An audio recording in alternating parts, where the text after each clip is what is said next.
welcome to another episode of Chatty Broads with Becca and Jess.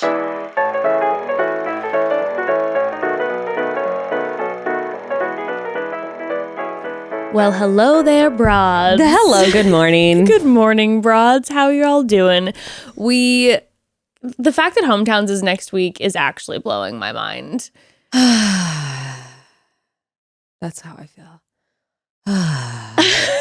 You know, I'm not going to lie. This week's episode and last week's episode were two of the most boring episodes. I know. I felt like that too. I felt like I saw a lot of people talking about like how last week's episode was really wild. Now, okay, the end of this week's episode took quite a turn that I was not expecting. Yes. But other than that, it was a little bit like, yeah, it was slow. But now remember what Katie said is that she was talking about how her season was like a roller coaster that slowly went up and then dropped quickly. Yeah. I'm like, I felt like they were flying up. Totally. And I was like, I was so just like, you know, it's now normally. Now we're going. Yeah, now it's slowly. And now I have a feeling that shit's about to hit the fan. Because a lot of those clips from the promotional stuff looks like the last few episodes are going to be a lot. A lot. With peace and love, I cannot wait. Peace and love, I cannot wait. And I would also like to make this declaration now. I would like to remind our listeners once again, come for me as you may, now that we've had another one-on-one date with Greg. Maybe some of you have fallen more in love with Greg. I saw that. I saw more people falling more in love with Greg this episode. Let me explain something. Let me explain to you. I just want to make something very clear right now. If you've been listening to Becca and I from the very first episode of this season, Tell him. We said, we can't shake the vibes that we get from Greg that bad things are a brewing, that maybe he's not a bad guy, but that there is some bad things a brewing. We don't trust. We're nervous. We have been pushing this point very hard, a little excessively, sure, but that's just who we are, okay? But from the very first episode.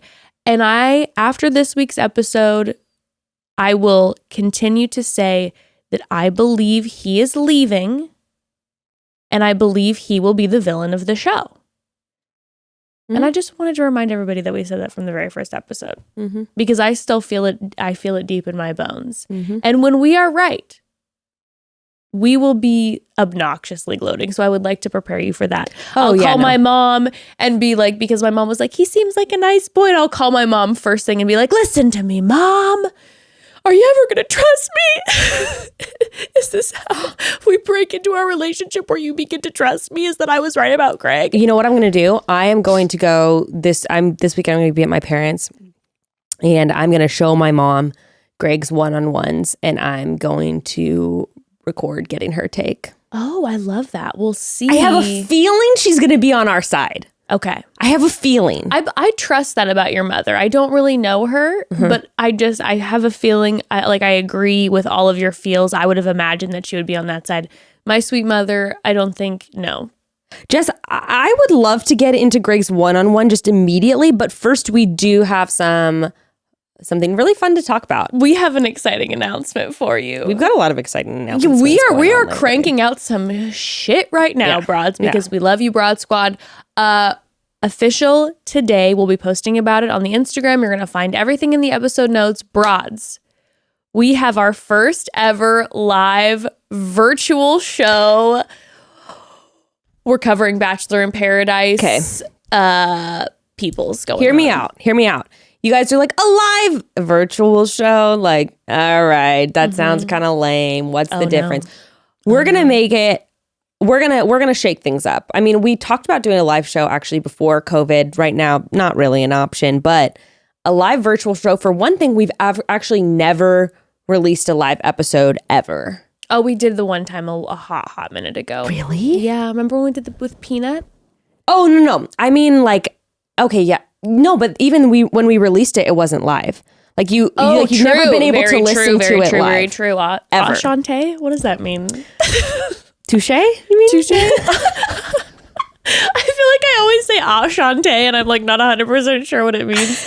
I hope it's not bad. I think it's like ballet. My brain goes like, I think that's like when ballerinas like jump. You're French like, broad, slide into my DMs. Oh God, you butchered that one. But this is our first time ever like live streaming an episode, basically. And on top of that, we are going to be in a special studio. We're going to be stepping outside of the Broad studio. Yes. The bros are going to be there. Yes, they are. We might have a special little guest appearance or so. Yes, we're going to be having skits and fun. We're going to do actually cast. I believe we're going to be doing cast member bingo. Yeah. We haven't worked out the kinks with that, but we're going to have some fun stuff. We're going to be breaking down the cast members of Bachelor in Paradise, some thoughts about who we think might be hooking up, some potential couples, engagements, it's going to be really fun. And that's going to be basically pre-Paradise content that we're only going to be releasing via the live show. That's very true. And not just pre-Paradise content, day before Paradise officially. Yes. It's going to be August 15th. Perfect way for you to prepare for your Monday, for your first BIP episode. We're going to have so much fun. I'm so excited. I'm really stoked. And if it goes well, we hope to maybe do some more of these in the future. But get your tickets. Yeah. The link is in the episode notes. We're also going to have more information about it on Instagram, and the link will be in the bio and all that fun stuff. But it's going to be a good time. Like you said, it's going to get wild. We're going to have fun. We're going to have it'll be a little like, kind of like boozy moment together. And it's going to be fun. Because we're not releasing the live recording, and it's just going to be amongst the members who are buying the tickets, it might get a little crazier than normal. It might get a little wild. It might be a little unhinged. Things that we normally might edit might be left in there. Oh, God. We have the bros with us. I mean, $2 of every ticket are going to charity, too. So it's going to be really fun. We're kind of making like a little Paradise Beach theme. We may or may not be recording our own Paradise intros that will be shown during that live show and only during that live show. I think it's just going to be a fab time. So please join us. This is going to be like we said, we've done that little. This is groundbreaking. This is groundbreaking. This is going to be the first time that we're talking Bachelor and we are doing live and we're all together as the Broad Squad, and it's going to be great. So where can people buy tickets? Episode notes and the link in bio on Instagram. Chatty Broad's Instagram. At Chatty Broads if you aren't following. And by the way, I always say episode notes, just in case no one knows what that means. That's under the title. You can open the description, the details. Right. And you'll always find the episode notes. Yeah, there. and shit can be like if you click on the episode on the podcast app, you can see. It can all be linked. Yep. And also, broads, as you can see, if you're watching the YouTube, we are wearing some Chatty Broads merch. We will be telling you on our Thursday episode when that will be coming out. I know. The broads are scrambling, trying to find the links and stuff. I know. So, apologies, sorry. broads. There's always 50 moving parts for this, and we want to make sure that it's all done right. But when we say it's coming ASAP, it's coming ASAP. Yay. We'll tell you Thursday. All right. Should we just dive in? Let's get into it. I kind of want to get right. Let's just get right into the Greg one-on-one. Let's just get right into the Greg one-on-one. First of all, he could not have looked more excited to have a one-on-one. I've never seen someone look so sad. Look, I get that this man's hot. He's very hot, which I would like to acknowledge that during this date, as much as I was feeling very on edge and nervous, I had to recognize the fact that his minty shirt that he chose looked insane with his eyes. And of course, I'm sure he did it, knowingly, because he knows his eyes look good like that. And I was recognizing moments where I was like, okay, this man is very hot. Still feel the same way. But to me, he's almost hot in a teenage drama show way, very kind of Gossip Girl or Pretty Little Liars kind of. Say no more. Pretty Little Liars hot. He is so Pretty Little Liars hot. Oh my God, that's a perfect description. And I, so I'm kind of personally he is handsome. This is what my mom would say, oh, he's handsome. He's handsome. Yeah. You guys, how are you simping over this man? I'm sorry, but he is dead inside. See, that's the thing. This is what I don't quite get and we talked about this episode 1 when we did the first breakdown. Why is everyone simping? I don't understand after the first episode when we got a couple minutes. I guess he was the one we saw the most of. Maybe what I don't understand is how people continue to simp when we're not getting to know anything about him after the first episode or after his one-on-one. That's when it was like there's been 5 episodes where there's no engagement with Greg, and his follower account is just going and I'm kind of like, I'm so confused because we're not even getting more than like 2 words out of him. I don't understand. I don't get it either. I don't see. Okay, you know what I totally get is I totally get people. I get a couple different playing fields. I get people being like, holy shit, he's hot. I'm obsessed. Yeah. I get people being like, he's cute and he seems cool. Yeah.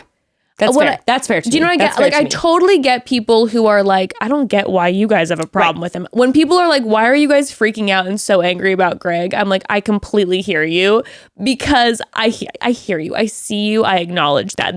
People on the other hand are like, Greg is a good man, a hot man who would never do anything wrong. Then I'm like, what? Where are you getting this from, freaks?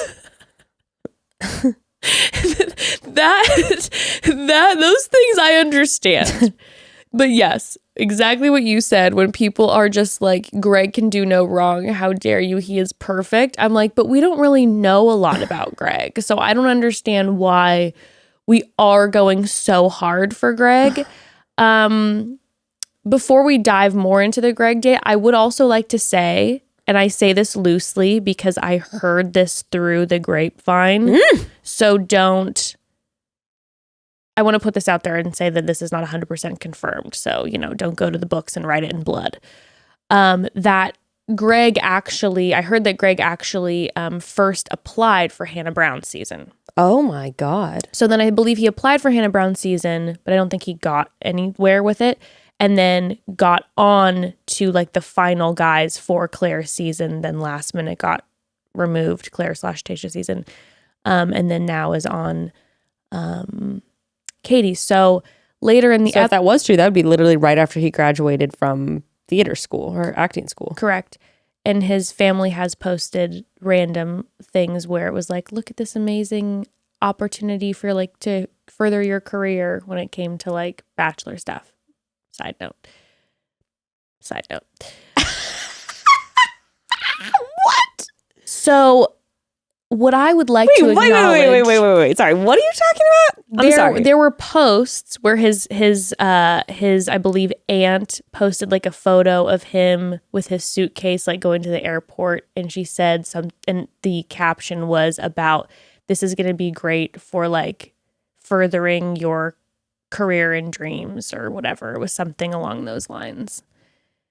So it might have been removed at this point, but I have seen the screenshots. I have seen the evidence with my eyeballs.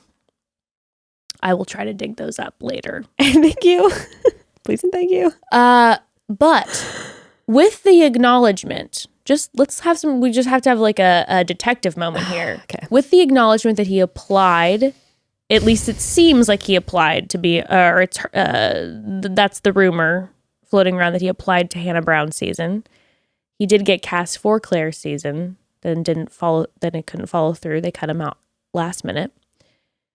There's a moment later in this one-on-one where Katie says, she hands him the rose at the end of the one-on-one date, and she goes, remember our first date? And he's like, yeah. And she's like, remember when you said you don't even know what to do with this? And all of a sudden I went and flashed back to the first episode where she gave him the first impression rose.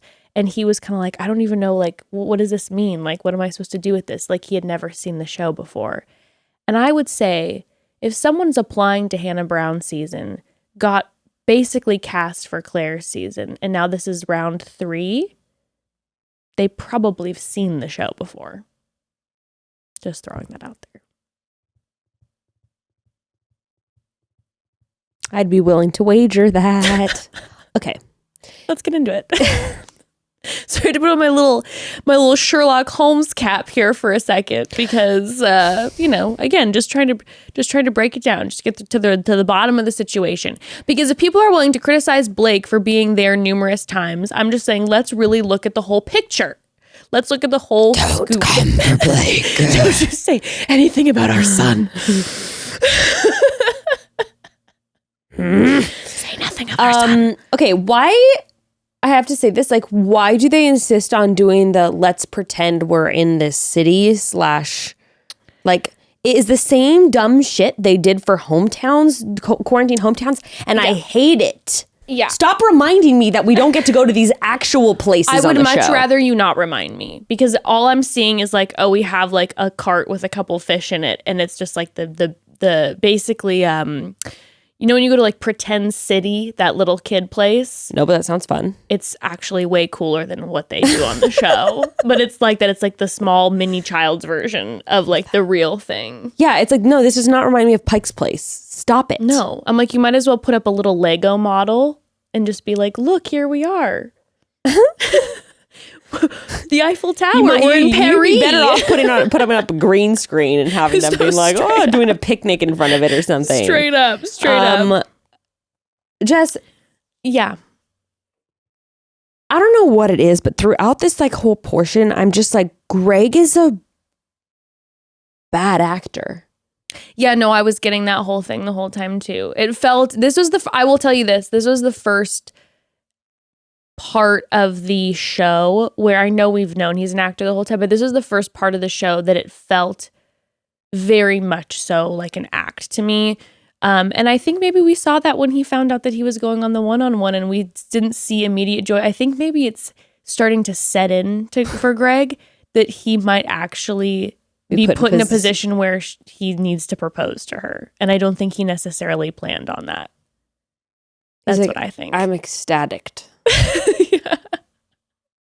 Yeah, no, it was like with the fish thing and him just being like, like, oh, yeah, I love this. I was just like, oh. Yeah. Is this your best, like, rom-com guy act? There was a lot of moments that felt like that. When he saw the rain, it felt very much like, this is like, oh, I remember when I was singing in the rain in college, and like, this is what, it felt very much like that. And I haven't had that specifically. He probably would have felt more comfortable running through the rain, doing like a heel click and like twirling in an umbrella and like Box dancing. step. Yeah. Splashing up the rain. Gene Kelly. Around a lamppost. Honest to God, Greg, next time, please do. I would have loved to see that. I would have actually highly enjoyed that. You know, everybody loves a nice box step, a nice heel click in the rain. Which it then makes me ask, because even like I said, he didn't even look like he was having fun pretending to have fun. And then I'm like, does he even love acting, or does he just know nothing else than just putting on a costume over his shell of a... That's so sad. I hope that he recognizes his dream if that's not what it is. I really do. I really do. Everyone should be happy. Yes. And he didn't seem... There were so many moments in this where he just really did not seem happy, including when she asked him if he was ready for her to meet his family. He does not look like excitement makes him excited to be alive. And I know that she tells him that he has like the resting sad eyes, and I totally get that. And trust me, I am a sucker for a resting sad eye. I am a sucker for a dark circle. I'm into that. But I feel like we see him have happy moments in the house with the guys. No, literally, he was like, oh, you got to take me away from my bros. Yeah, like, well, you see clips of him and he's laughing and he's hugging on his, like, and I know he's always kind of got the little sad face, but I don't feel like I feel like I said, it's really hitting now that like this might have to go all the way for him. And I think he's trying to prepare like what that's actually going to look like. It's quite possible he just does not like Katie. It is possible. It is possible, because as what much if he as has the everyone ick from her, he might. He might. Horrible. I know. Oh, it's the worst. Okay, but it's true, because I know it's like with everyone simping for Greg, it's like, okay, you like him, you think he's hot, you think he's charming, blah, blah, blah. Tell me that you see he's in love with her, though. Oh, no. Do you know what I'm saying? No. It's like, even if you love him, and you worship the ground he walks on, tell me you really see that he is in love with her. I feel that way about Justin too. Not that I have any beef with Justin, but I'm just like, you don't like her. I feel like he likes her fine. Sure. I think that's how Greg is. I think they like her, but I don't think that they're ready to definitely be in like a serious relationship. I don't know. Exactly. I don't even know if either of them would like actually want to date her. And the thing is, like, Katie knows that about Greg. That's why she keeps asking him about it. She picks up, we always talk about this. She's very perceptive. She picks up on a lot. And I think she's constantly more into him because he's like constantly kind of like. Sure. And he's hot back. And it's all this. So it's like, you know, they connected over their dads both passing. Course, and that's huge. And she right away felt safe with him because of that too. It was like night one, he did a great job with the connection night one. The way he interacted with her, he did a really good job night one. It makes sense to me why she right away felt safe with him. And then also their first date together and they had that connection with their fathers. That's huge. Mm-hmm. I get why she is so into him. Yeah. And then she said like, you know, okay, so she specifically asked him, and this is where it's like, yes, you're right. She's very perceptive, and it really actually reminds me on Ari's season how Lauren kept being like, I'm scared that you're gonna like pick the wrong person. Mm-hmm. Katie keeps saying her ever-present fear is that the process is gonna become too much for Greg and he's gonna leave. Mm-hmm. But he's quick to write that off, right? He's like, you know. She keeps bringing it up, like you said, because she knows, and not only does she know, this is foreshadowing. There's a reason they keep letting us see this moment. There's a reason producers keep showing us that Katie is concerned that he's going to leave. Why? Because he's going to leave. He is. Okay. And well, and he says this whole thing about like, you know, since my father died, I don't let my guard down with anyone. Yeah. And so he like briefly says that stuff, but then he turns it around and becomes this thing where I'm like, you don't feel this way, where he's like, you know, you've been incredible during this. I'm the luckiest guy in the world. You amaze me in every way. I can't wait to show my family the girl I'm falling in love with. And I'm just like, there is no, like, you're saying this without any passion or emotion behind these words. Yeah. And I think that, like, I don't doubt that he thinks Katie is incredible. I don't doubt that he thinks his family would love her, but I do doubt that he is in love with her. And I don't believe it. Yeah. I don't believe it. What do you think? I have a feeling that his family is just going to show up, and instead of being like a normal family where they're like, you know, oh, but can you guys, you know, I don't know if, you know how the families are. Sometimes they're like, I don't know if I see it there with her kind of thing. I have a feeling Greg's family is going to be like, I've never seen my son so happy. You guys just you light up the room when you walk in together. Becca, I was just about to say, I think his family is going to be so wonderful and supportive, and I think it's going to freak the shit out of Greg. I think it's just going to keep adding to him having those really scared, like when she got the date card. His mom's like, going to be like, I've never seen you so happy, bud. Yeah, she's like, oh my God, we love her. She's the most favorite girl you've ever brought home. You've never been happier. She's the one. And then he's like, fuck, this is all happening really fast. And per how I perceive Greg. Yeah. Just like how when him and Katie had the sit down and he goes, I can't read you, even though she's clearly like throwing her emotions on him and putting it all out on the table. And he's like, I can't read you. I believe Greg does not want to get engaged to Katie, but instead of being honest and saying, I'm not ready for it, I believe he will somehow make it Katie's problem. And that's how he'll be able to leave. I believe it because we're seeing it already in their dynamic. It's always kind of like, you're not, like, there's always that little quiet, and it's not in like a rude way or anything, but it's always just kind of like. Very subtle. I don't know how you feel though. I don't know. And there's these slight moments like when he is talking about his insecurity and these things and kind of putting it in her court instead of being willing to express himself fully. Yeah. So I believe if he leaves, which he will, I know it in my soul, I believe he will make it Katie's fault somehow, even though it's just because he's not ready. Or he doesn't want to be engaged. No, I buy that 100%. I just can't believe some of the shit that he's saying, you know, like I found the love of my life. She's made me love more than I ever thought I could. And she's saying she could see them getting married and having kids. I'm like, no. Yeah. You're like, no. No. Okay. Quick pause before, because I did write a little mini recap breakdown of their date, which I giggled through that I would Amazing. like to share. I'd love to hear it. Just, the Katie's Market portion. Wait. Mm-hmm. I really want to hear this. Should we tease it by having a word from our sponsors before you read it to us? Oh, absolutely. Let's do it. You broads are going to have to wait a minute. Absolutely.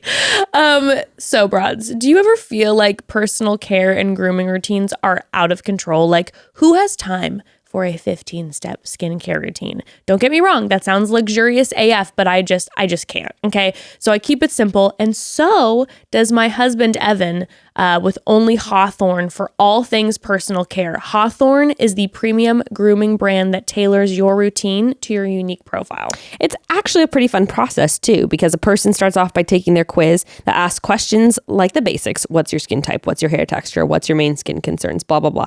But also some wild cards, like are you an introvert or an extrovert? Or what's your ideal Friday night? Or what kind of environment do you work in? Believe it or not, all very important details that factor into what personal care routine will work best for you. And after you complete your personal profile quiz, Hawthorne will recommend all the products you need. I love that because it reminds me of the quizzes that I used to take with my friends over the phone in junior high. I was We'd just sit and saying, do those for hours. it's like those cool magazine quizzes where you find out what flavor of Jello are you? I need your to know that, obviously, Yeah. except this time you get personal care. It's 10 times better. Love that. Evan got the essentials bundle that had things like body wash for sensitive skin, a super lightweight moisturizer to keep skin hydrated in this summer heat, and a lot more. Hawthorne makes taking care of yourself so easy, and they even take it a step farther by making sure you never run out of your essentials by tailoring a subscription fit specifically to your usage. And look, we all know finding personal care is just that. It's personal. And with Hawthorne, you can shop risk-free with free shipping and returns on all products. Take Hawthorne's quiz today and get started on your personalized self-care routine by going to hawthorne.co and use promo code CHATTY to get 10% off your first purchase. That's HAWTHORNE.co, promo code CHATTY, hawthorne.co, promo code CHATTY. Speaking of personal care, Yes. Roz, I do not want to sound pretentious, but facts are facts. I smell amazing. Okay, I'm just gonna say it. As much as I would love to take credit for smelling like a fresh mango, I can't. It's all in my hair products from Function of Beauty. You already know I love Function of Beauty for how it makes my hair look and feel, but the fact that it also makes my hair smell incredible, well, that's just icing on the cake. Function of Beauty is the world leader in 100% fully customized hair care. I'm a sucker for customize anything, but the fact that you have hair care formulated just for you, that's pretty darn luxurious.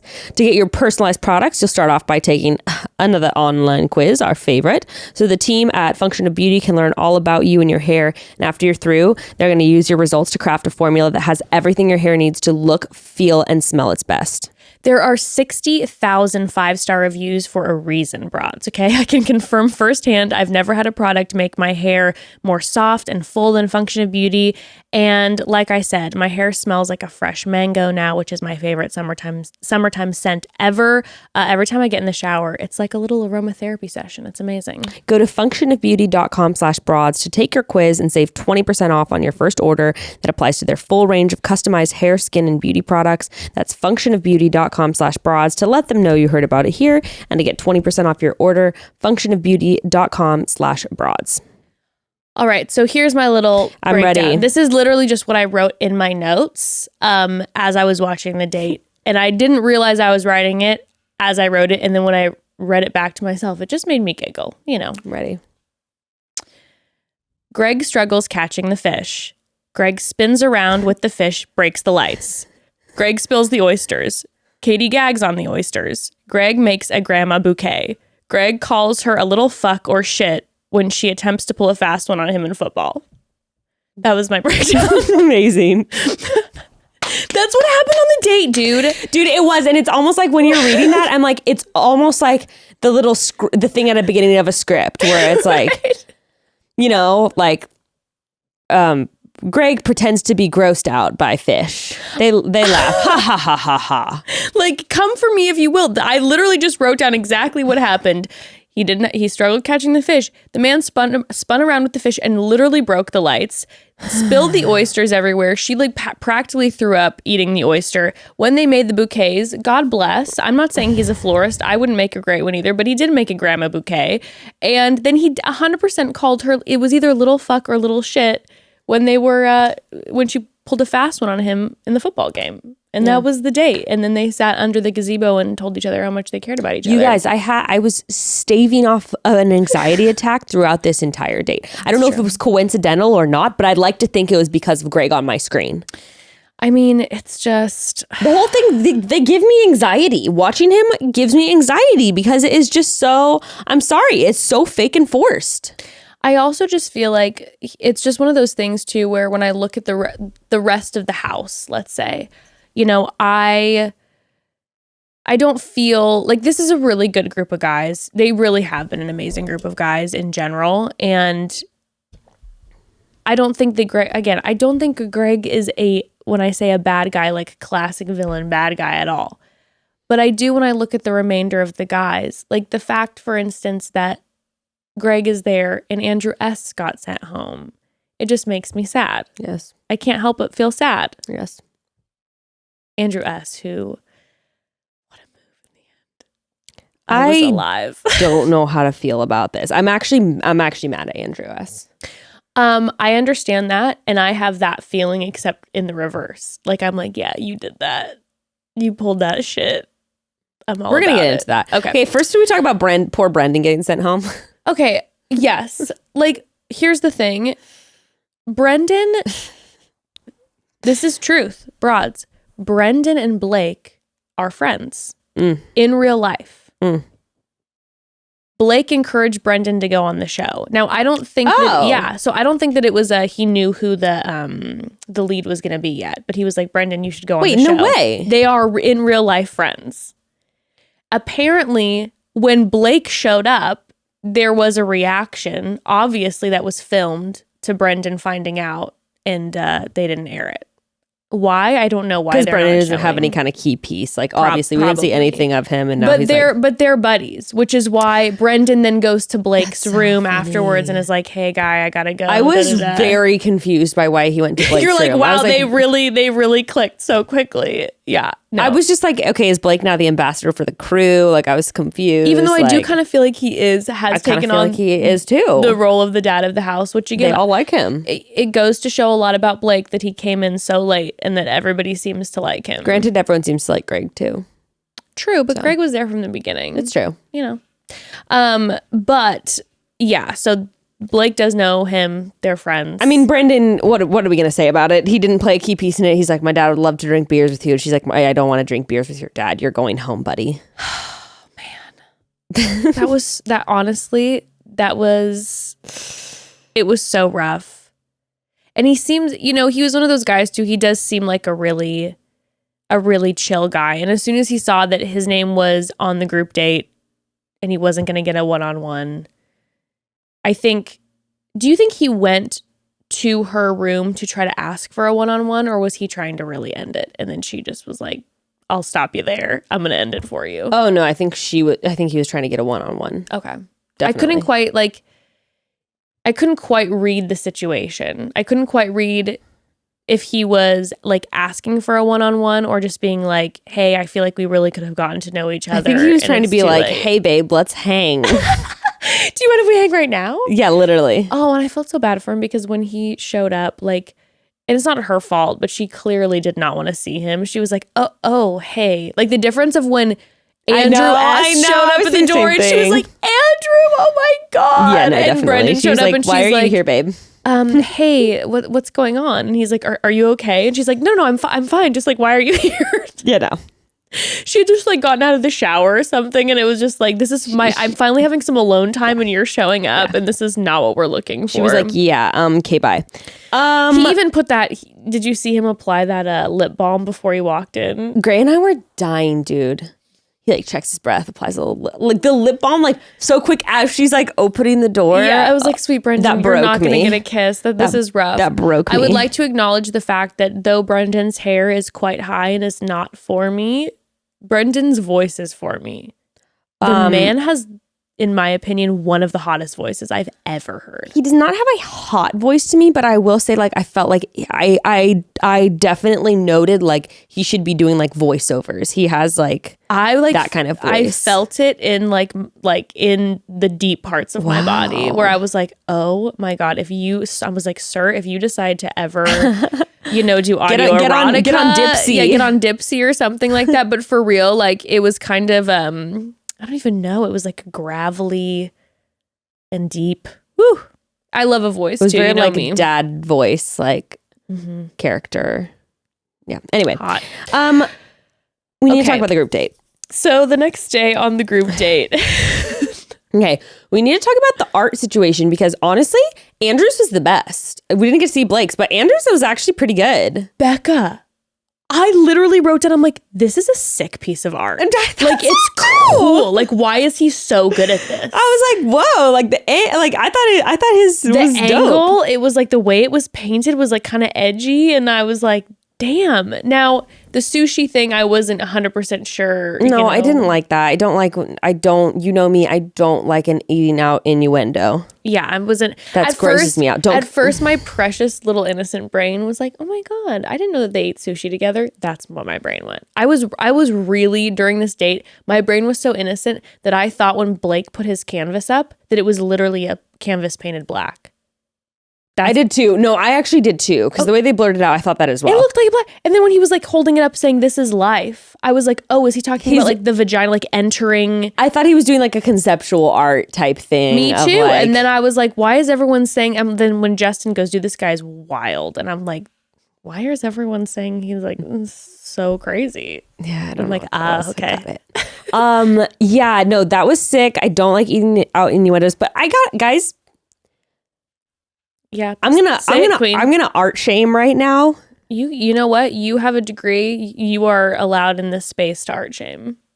It's still kind of mean, but Justin's art is whack. I'm just going there. What was with the silver butterfly shit? It's not for me. What was? But then also with that art piece, I'm like, was he trying to do something? He was trying to do a Basquiat. Well, I'm like, remember his favorite artist is Basquiat, so it was very like he did the rose, which I've seen him paint roses before, so I think he likes painting flowers, and the rose looked like a Justin rose, and then he did the Basquiat around it.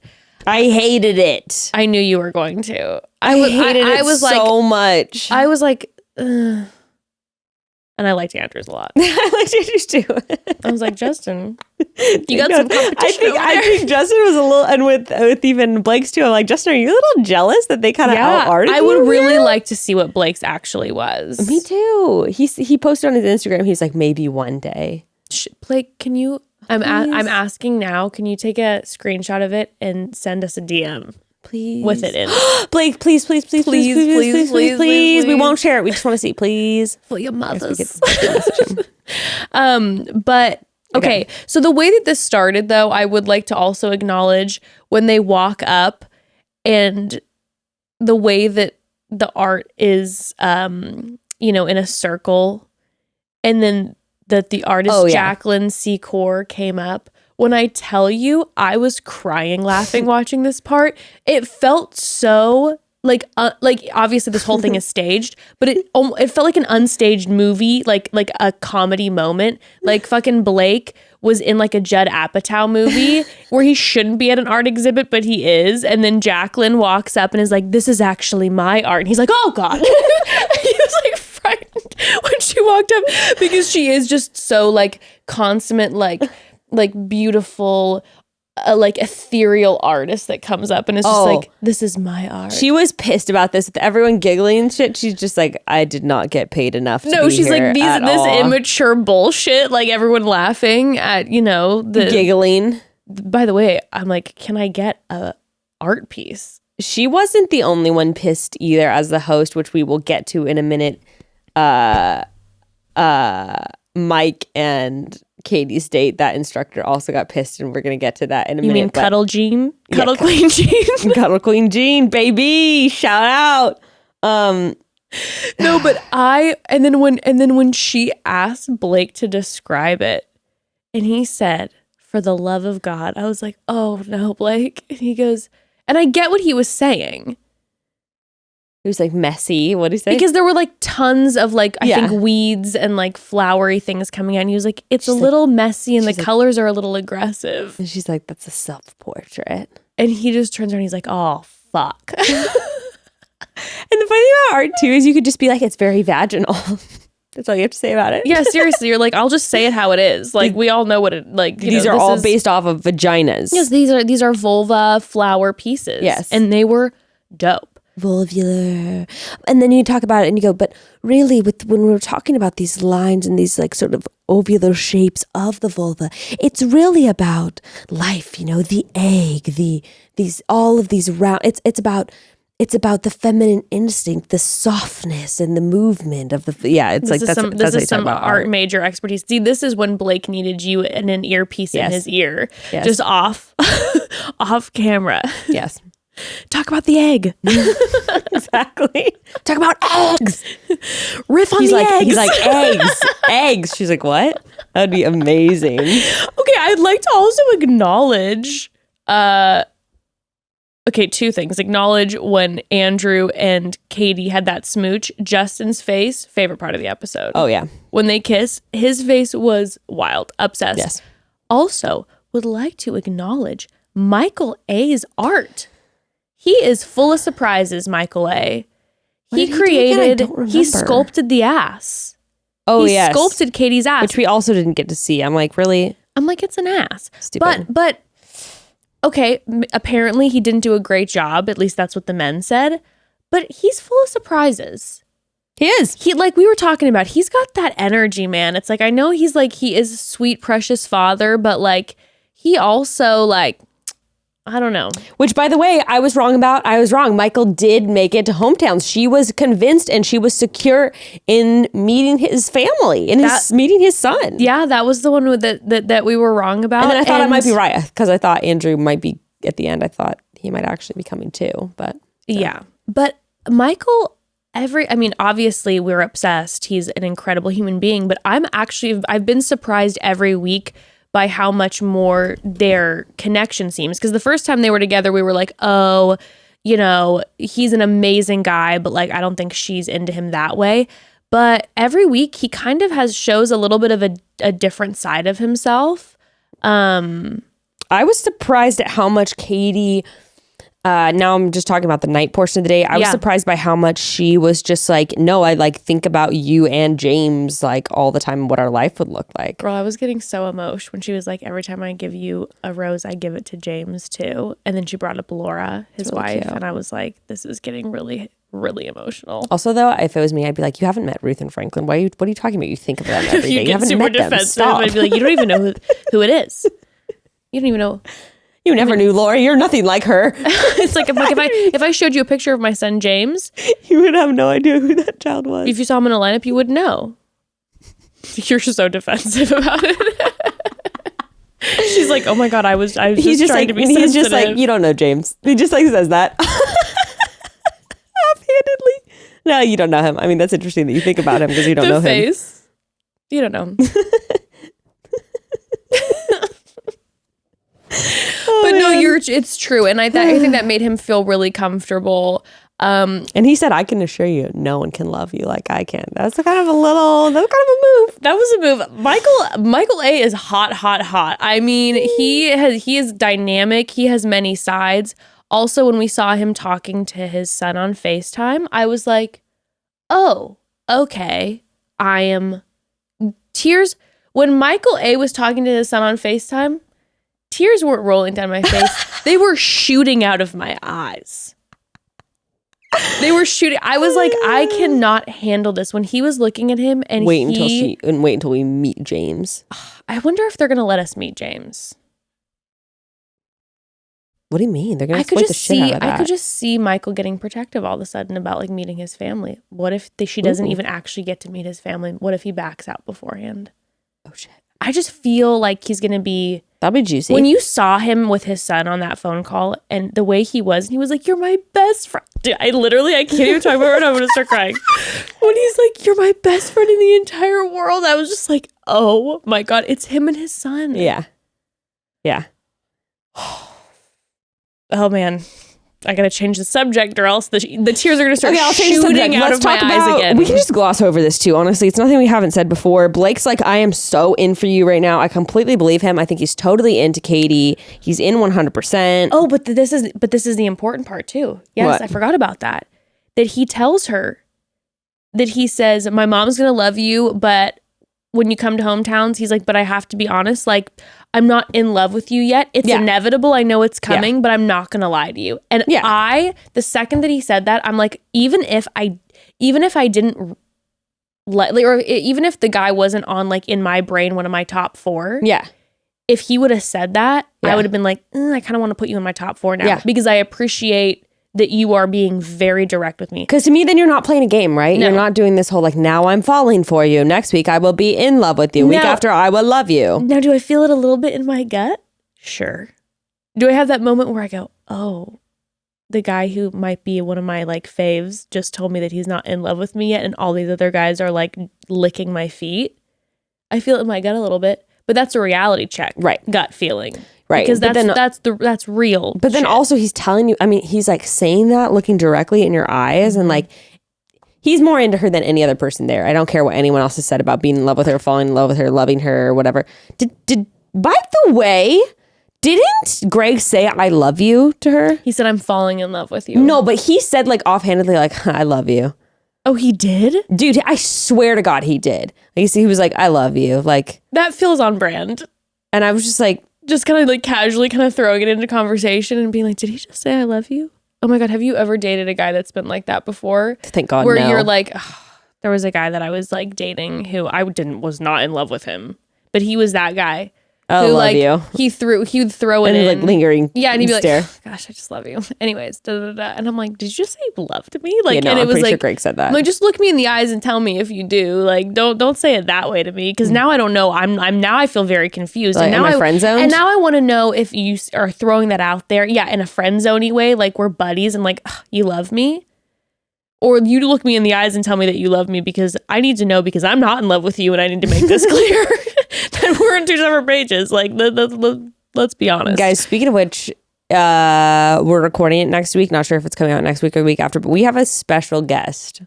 I'm hinting at that in the context of what Jess was just talking about. Yeah. We have a guest from my past. A personal guest from the past. I'm so excited. It's gonna be so good. It's gonna be so good. I can't wait to ask him a million questions. Okay. All right. So yeah, and then like oh my you God, said, I literally can't wait. It's gonna be an amazing episode. It's gonna be so good. Justin in his whatever his butterfly painting. I hated it.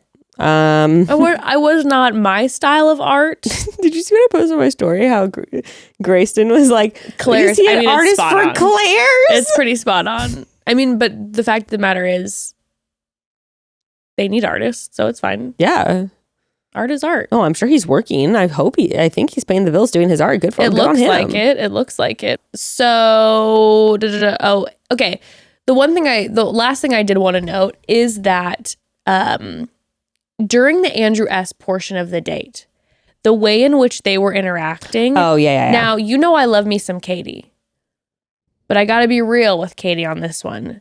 If I would have been Andrew, after hearing this, I would have been like, I'm 1000% going to be in the top 4. Yeah.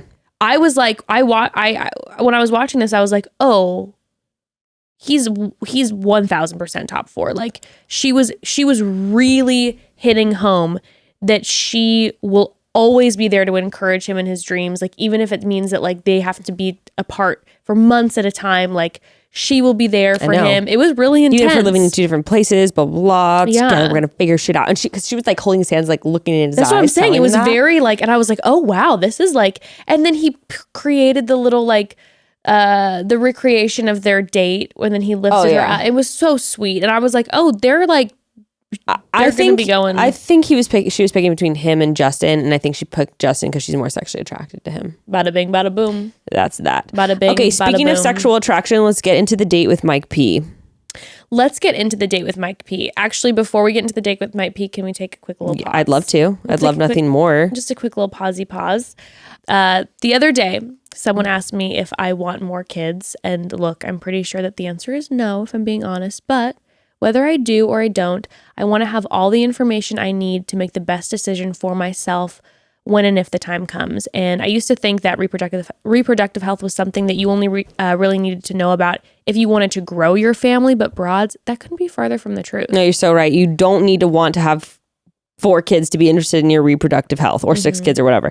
Everyone can benefit from knowing what's going on within their bodies, and the easiest way to be in the know is with Modern Fertility. They're a super simple and affordable way to test your fertility hormones, and you can do it at home with just a simple finger prick. That's it. And after you take the test, you mail it back with a prepaid label, and within 10 days, you're going to have your personalized results. Traditional testing at a doctor's office can easily cost over $1,000, but with Modern Fertility, you can get the same information for just $159. You'll get insight into your hormone levels, how many eggs you have, and so many other important fertility factors. No matter what your future holds, having the necessary information is the best way to make sure you are prepared. Right now, Modern Fertility is offering our listeners $20 off the test when you go to modernfertility.com/chatty. That means your test will cost $139 instead of the several hundred or even $1,000+ it could take at a doctor's office. Get $20 off your fertility test when you go to modernfertility.com/chatty. That's modernfertility.com/chatty. So, broads, it's been a while since I purchased a car, and the main reason for that is it's intimidating, you know? It's the cash. It's intimidating. I remember going to buy my last car, and I swear I walked on that lot so confident, not planning on buying anything, but having a specific make and model in mind. And by the time I left, I felt like I had just been through a freaking tornado. I was exhausted, and I almost left with the car I wasn't even sure I wanted, to be honest. All that to say, it was a wild ride that I wasn't quite ready for, which is why next time I will 100% be using Edmunds to take the stress out of the entire car shopping process. Oh my gosh, I have started to toy with the idea of getting a new car. Oh my gosh, I'm so glad I now know about Edmunds because basically they're like a best friend that you can really trust in the car industry, helping you through each step of the process. But not just a friend that has been doing this for over 50 years. That is Edmunds. Edmunds offers in-depth reviews from their very own editors that test drive over 500,000 cars and conduct thousands of hours of testing every year. When I say these guys are thorough, that is an understatement. You're going to get access to in-depth reviews for almost every make and model on the market to help narrow down which new car is right for you. And once you know or think you know, Edmunds makes it super easy to find that exact vehicle at a dealer in your area, get accurate price estimates, and help you set up a test drive or make your purchase. They do everything. I mean, is it going too far to say they make the whole process easy? I don't think so.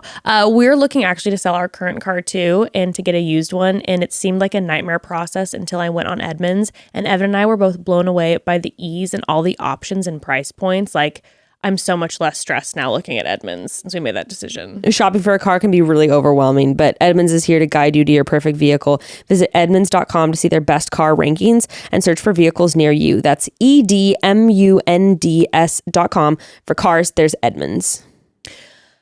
Oh yeah, we need to get a new car. We got in a really bad accident the other day. Shut up. Are you serious? Yeah. I got in an accident too the other day. I know. I was like 2 days after you got in an accident. I don't know what weird. Oh my God. Was it like, were you guys okay? Yeah, it was frightening though. Yeah. It was on the freeway and we were in like the carpool lane and, you know, we were coasting. Yeah. And some woman in like a beast G-Wagon just wasn't paying attention, was on her phone, swerved in. Bro. And thank God Evan was driving because my reflexes are not quick. Mm-hmm. He was caught her in his mirror and hit the gas hard to get out of the way. So she hit us pretty hard, but like didn't hit the full side. Hit Ember's fucking side, dude. It would have been really bad. At least he didn't like spin out or something. Well, like that's that. that's what would have 100% happened if Evan wouldn't have been like really. He's so good at like, is it offensive driving, defensive driving? I never know. Defensive driving. I'm horrible, so thank God he was driving. Too. But poor Ashley was in the car. She was a hot mess afterwards. Shaking up. Yeah, she was a mess for a couple days. What was the lady like? And that's always the variable, right? The other driver. Oh yeah, she was actually very lovely, and she felt horrible. She was like crying and shaking afterwards, and I was like, it's okay, like it happens. It's okay. Like, your insurance is gonna go way up. It's like, but please don't text and drive. Okay. So anyway, let's talk about this one-on-one. Okay.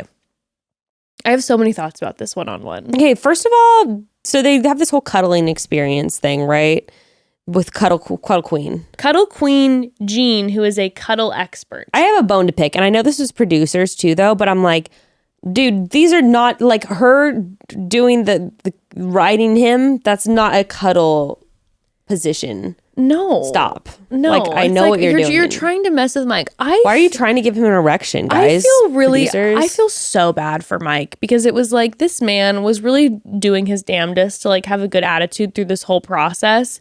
And producers just were trying to screw him over. Not only were they putting him in situations to try to give him an erection, they put him in linen so that you could see it easily. You know what I mean? It's like, okay, put him in like the most obvious. Put him in like a baptismal suit, yeah, you know? Exactly. What the fuck was that? It's like of all things, you're going to make him cuddle in the woods. And I don't know. I just felt for him. I like and he was Mike. Like being a good sport. I also kind of felt for Katie because you know what? Homegirl would not be giggling that much if she was actually into him. And from the top, the reason that she was giggling so much during that is because she's like, I don't want to be cuddling with you. Becca, when Cuddle Queen Jean, when they were laughing and Cuddle Queen Jean was so pissed and disappointed, I could not. Again, another moment. 10 out of 10 with these with the guests today. She was just like, what is wrong with you guys? She was so tweaked that she was just like, this is not a good sign. It's not a good sign that they're laughing. And I'm like, she's right. She's right. But she was like really upset about it. I loved it. She's like, it's not because it's funny. It's because it's awkward. Yeah. And she was maybe feeling also like, are they mocking what I'm doing? Yes. And I'm like, maybe a little bit, Cuddle Queen Jean. But at the end of the day, I appreciate your work. I'll tell you what, though. If Katie had been with Blake on that date, would there have been giggling? No, just been like, ooh, I love this. No, whisper in my ear. No, it would have been, if Katie and Blake would have gone on that date, Cuddle Queen Jean would have had to leave or else she would have been a full-on voyeur. Yes. That's what would have happened. Cuddle Queen Jean would be like, finally, someone who takes my profession seriously. She probably would have loved Blake, actually. By the way, with Mike's things, they do the whole cuddling thing. Mike is the one who says, I'd rather have my heart broken 100 times over than break someone's heart. He also starts to whisper... Oh, the mom thing. Certain things in Katie's ear. It starts with him in an ITM saying that Katie is a nurturer. This is his quote. She's a nurturer, and man, do I love nurturers. Oh, no, excuse me. She's a nurturer, like my mom's a nurturer, and man, do I love nurturers. And immediately I go, and maybe I'm off, but the second he said that, my brain thought, oh, the producers and ITMs, the second he brought up his mom, are pushing 100%. Him to talk about his mom, right? To make him, but he did. Says it too, Katie. I know, I thought the same thing. I'm like, oh man, they're trying to really make him look like a weirdo right now. I get it. He's just having a sweet, innocent conversation about like how he loves mom and how he, Katie. It's great if Katie reminds you of your mom. You have a good relationship with your mom. No, but then when he whispers to Katie, you remind me of my mom. What a nightmare! What a nightmare. What would you have done in that circumstance? I feel like she handled it so well. She was just like, oh, really? Like she she breathed through it. What would you have done? Well, see, with Mike, it's different because it's Mike. Because like with Ed, you're like, you feel like you want to be like gentle to him. But anyone else, I would literally probably be like, your mom? This is like a sexy cuddle time right now. And I probably would have like laughed about it and like poked fun at him, Yeah. But like in a very silly way. Yes, sure. But I don't know if I probably might have done the same thing as she did with him because he just is like, I'm just like, oh, he's sweet Mike. He's so sweet. He's so precious. He's so like innocent in a way, not just because of the virgin thing, but he's so innocent in a way where he's not even thinking twice about telling her, you remind me of my mom while they're in this intimate embrace. And the whole time when I was watching it, like my body didn't know how to be because while I was watching it, I had two conflicting feelings. My whole body was on fire with like the ick and awkwardness because of him whispering about his mom.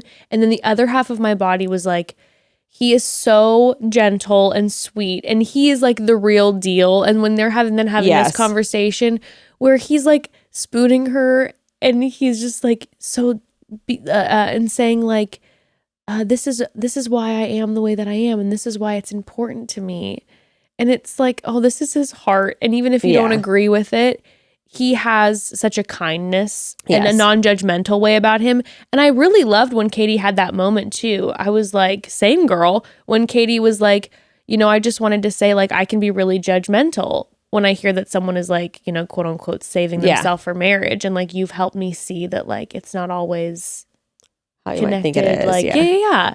And I thought that was a really sweet moment. And well, also, did you see when I did not notice this until Katie actually posted it today?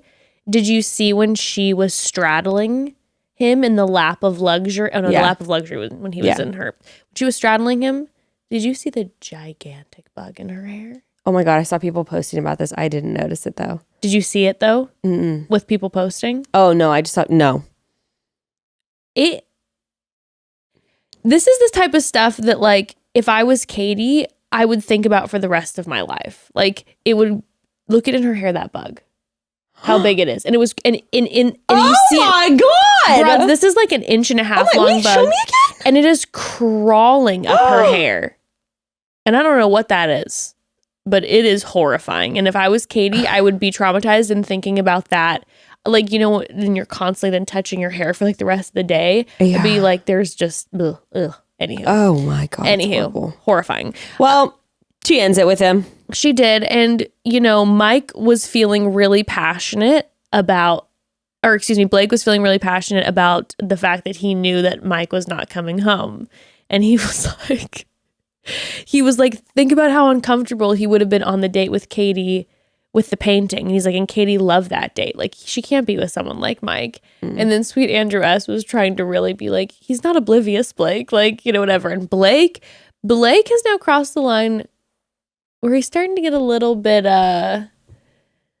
more, I think, bothered by the other guys. It's hit that point where it's like, he was like, and he's not good for her kind of thing. Yeah, he's starting to get there. He's got all the feels. And now he's like, he's not good for her. He's not good for her. And this is the reason why. But of course, when Katie ends it with Mike is so gracious and sweet. Yeah, of course. He's the sweetest about it. Okay. Why Mike and Maddie, for the love of goodness. Yeah, I think so. But maybe Maddie doesn't want to be with someone that sweet. True. Probably not. Maybe she wants a bad boy. She wants a little baddie. Maybe she wants a little baddie. Oh, but like we said, what about Mike and Victoria? And that would honestly she's not going to the beach, right? She's not going to the beach, but I don't think he's going to. I don't think, at least he's not on the initial lineup. Maybe he'll show up as a surprise, but I haven't seen. Maybe I'm wrong now. Maybe he might have posted about it at this point, but I didn't see that he was going on the beach, and she's not. Maybe outside. You know what Victoria. Chris Soules started dating Chris Soules, so it's like, maybe she'll contact Mike. Okay, so we got to talk about Andrew now. Okay, let's talk about Andrew. So, guys, get ready for a rose ceremony. No cocktail party this time, which I was really thrown off by. Yeah. I don't know why, but it like really rattled me. I'm like, but they need more time to talk to you. Yeah, they don't. They really don't. And she gives her first rose to Blake and then the second one to Justin. I was surprised. I was too. Gray and I both definitely thought that she was going to give it to Andrew, especially after the conversation. That's the thing. I know he was, Andrew was in the top 4, as was Justin, but I was like, sexual attraction. I'm like, if it's between Justin and Andrew, because like the truth of the matter is, I just don't see it between Justin and Katie, like we were saying. I don't even see it between her and Andrew. I was kind of like surprised at how she was talking to him. Maybe I'm projecting, but Andrew to me is just like he's had vulnerable moments, but he also is just like always too giggly, and he just kind of bugs. You don't love Andrew? No. Oh my God. I don't. He just kind of bugs. Andrew has like a huge place in my heart. Wow.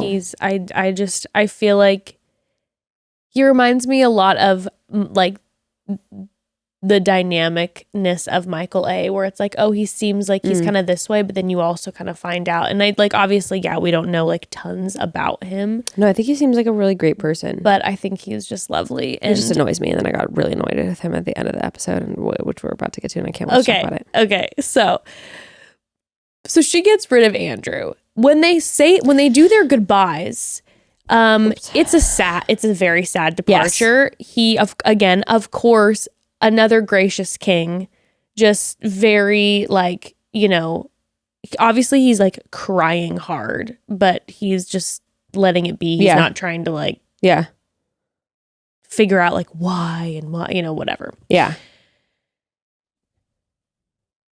As soon as I saw her talking to the producer, I was like, oh, he's coming back. Because if they're going to show her talking to the producer, something is going to happen. Yeah, totally.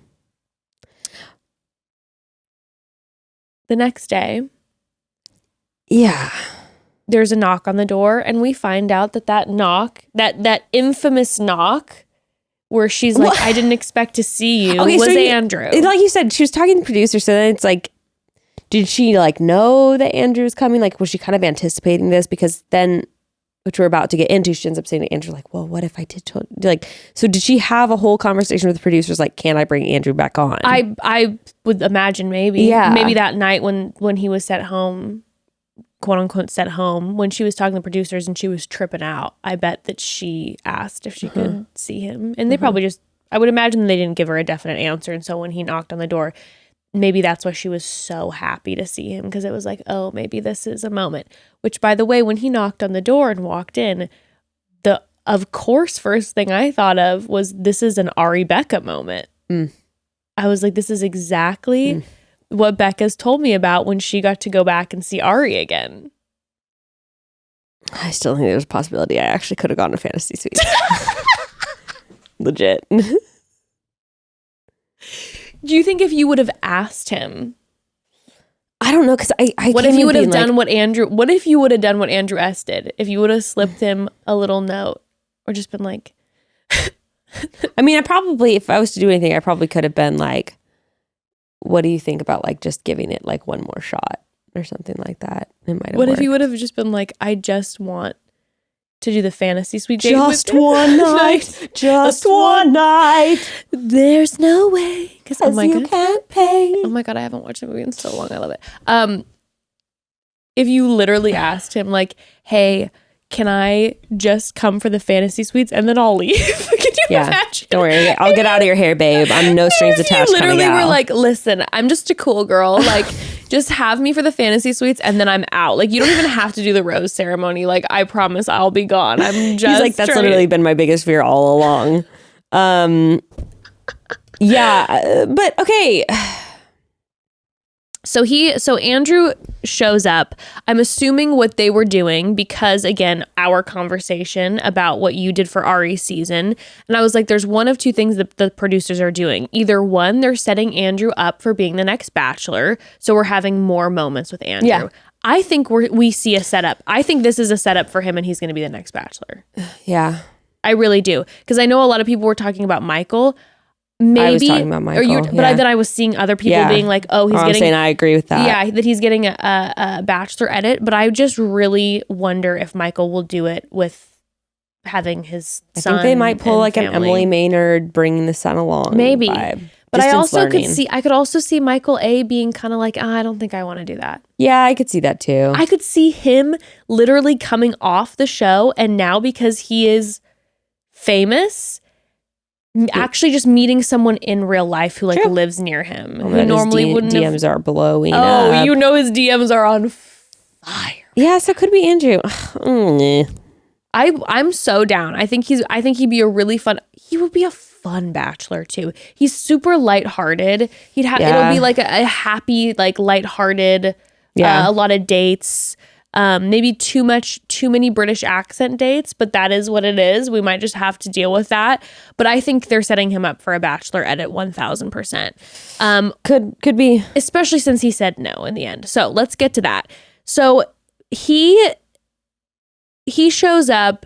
He says that he didn't want to have leave on a sad note.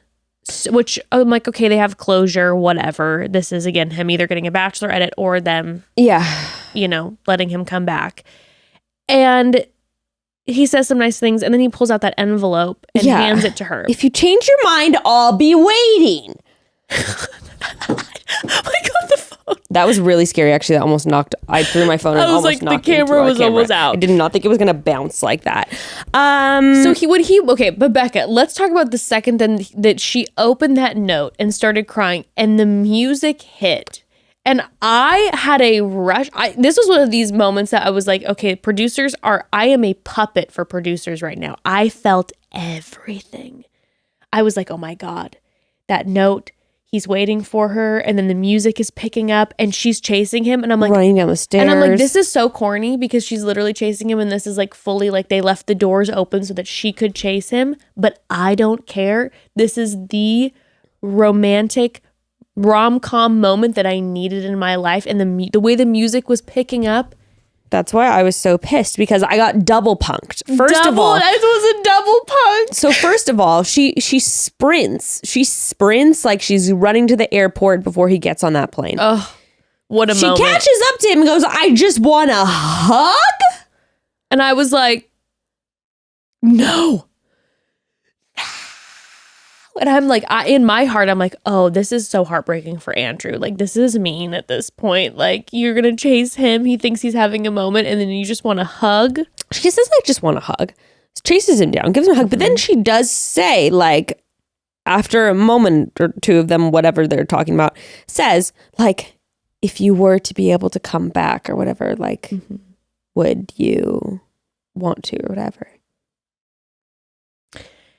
And then he pauses for a moment and he goes, I'll be honest, like, it's been really tough.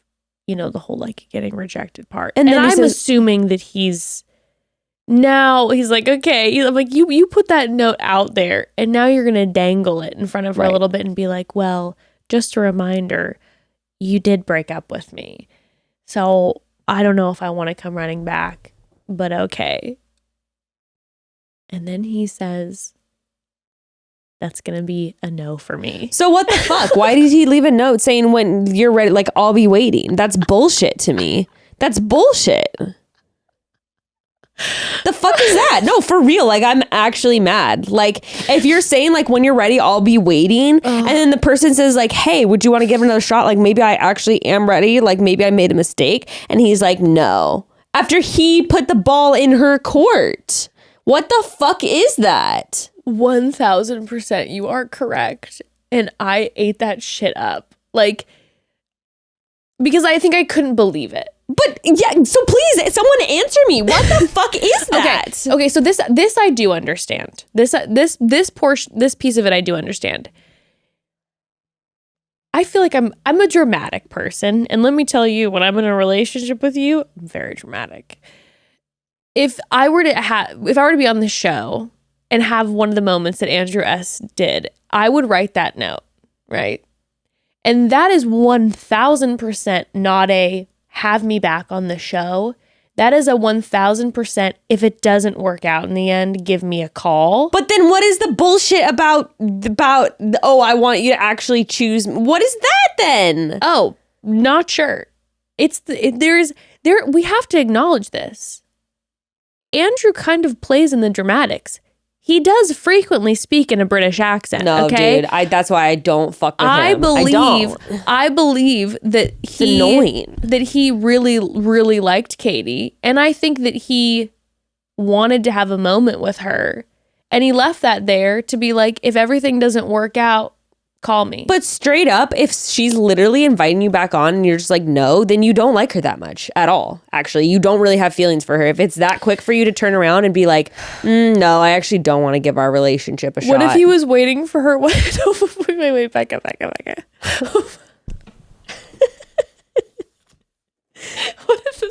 if this whole time he was waiting, he said no, and was outside like leaning against that post being like, you know, I need someone who's just going to choose me. And he was waiting for her to come out again and like choose him again.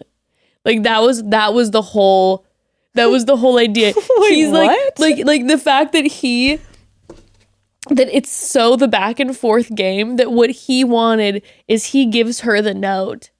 He gives her the note. She comes running and is like, please. And then he's like, no, I can't. And then he goes outside to wait for her to come again. And then she never comes. But he wanted to come back. And he's like, oh no, we're going to make this a little more drama. So I'm going to say, I can't do this. Lean against a post in kind of a Western way and just be like, I need someone who's going to choose me every day. Waiting for her to bust the door down and be like, please. And then he'd be like, fine, my darling. Fine, you have me forever. I think that's what he wanted. And then she just never showed, and it was like, damn it. And they're like, so do you want to go back to your suite and pack up your things? And he's like, what about a few more like, minutes of ITM it? What about a few more minutes of interviews? What about I just stand right here? Do you guys want to get me interviewed outside Katie's door again? I feel like that would be a good spot for me to have just like a one-on-one interview. And he's just like waiting for her. And they're like, what about you? So you ready to get in the car? Give me a lap. Give me a lap. I just gotta move my legs. You know what? Is there bathrooms around here? I really need to. They're like, Andrew, that's the ladies' restroom. He's like trying to find Katie. He's like, oh, I just by accident bumped in here. I'm so sorry. He bolts for her room. I believe. You know what? You actually could be right. Like he could have literally been waiting for. I believe he loves the dramatics, and I believe he wanted to be chased. He loved that she chased down that hall after him, but he said, fuck no, I want to be chased some more since you rejected me. So I'm going to wait outside this hotel until you come busting through the doors again and you choose me right here. See, either way, to me, I'm like, that's some immature bullshit. I don't want to see him as the Bachelor. I don't. I think it's a little petty, and you know that I love a little petty, so I'm a little bit like, all right, I see that. But hear me out. Michael traveling with his son in tow, James by his side. I will be honest. A little suitcase, a little briefcase. You stop. Not a little briefcase. That's too much. That's way too big for him. A little suit. Yeah. Oh my God. Your daddy, we're gonna help you find your wife. I'll be real with you. I don't know if my heart could take it. I don't think I would love it so much, but it would be. You know what it would be like? What? You know when you pull up a YouTube video and you watch it intentionally because you know it's going to make your heart so big and make you cry? No. I used to watch compilations in high school. Me and my friend, I'd go over to his house and we would watch compilations of soldiers returning home from war. I was just about to use that as an example. Mm-hmm. And we just sob. And you would just sit there and weep for about 45 minutes straight. That would be... If little James was on the road with Michael, I would be like that every single week. It'd be like, I love it, but also it's just too much for my heart. I would like it though, because I think Michael would be such a mature bachelor. He really Between would. Pete and before Pete, it was Cole, and I'm ready to have a Michael in there. He's been married. He's serious about this shit. He is ready. And you know what? I think Michael would shut down drama. I think he'd be like, no, we're not. I think you're probably right. He would be like, we're not playing that. Like, girls would be doing shit that Matt would have put up with, and he would have just been like, I think you're probably right. I do love the idea of someone who has been married on the show. Yeah. It's just like, but again, no, Michael would never. I feel like I was like going to say, they brought Claire on, though, because we were like, oh, okay, like, we want someone who's a little more mature on the show. And then everyone gave Claire shit. But it's like, at the end of the day, Claire just chose who she chose right away. And now they're still together. So really, who was the one who knew the whole entire time what was going on? It was Claire. I feel like Michael having the grief too with the whole, with the loss of his wife. I think that is, like I always say, I don't think that the personal tragedies like make you any kind of a better person or anything like that necessarily, like by default. But I think that I feel like he has such like clarity and like what he wants in a partner that I think it would just be such a good season, because he would just be like, no, this is bullshit. No. And I could see him also being like, he would just be having mental breakdowns because he'd be like, why am I doing this show? It would be amazing. I'm here for it. Yeah. Oh, Michael. He would be such because a this good is the thing. bachelor. Michael's sweet, whatever, and he's got his sad story. But Michael's kind of like, I have a feeling he's kind of ruthless. Like, it's like, oh, sweet Michael. I have a feeling that Michael would literally just be like I'm saying, like, no, don't do this. You're being manipulative right now, and I think you need to leave. Yeah. Like, No, I that's can what see I'm him saying. like That's being what I'm like, saying. no. There's been different sides. Every episode, I feel like we're getting a little more of a taste of Michael, and I feel like everyone's like, he's kind of painted as just like this, like the sweet dad. He's just the dad, and I think he is. But I think he's also like Papa Bear, like protective mode over himself and his family, and just and like is gonna call people out on their bullshit, and is just gonna be the quiet one, just kind of being like. And also, everyone just sweet Michael. I'm like, also sexy Michael. Let's acknowledge this. Go badass. Also badass. I know Michael. he's got badass energy. He's got dad of the house energy, keeping everybody calm, but not like in a hey guys, come on. He's like, no, I don't think so. Right, and that's where the maturity comes Michael. in. I just think Andrew S is kind of immature. I don't think he's ready to be engaged. Yeah. Or married. I hear that. So. No, that's a no for me.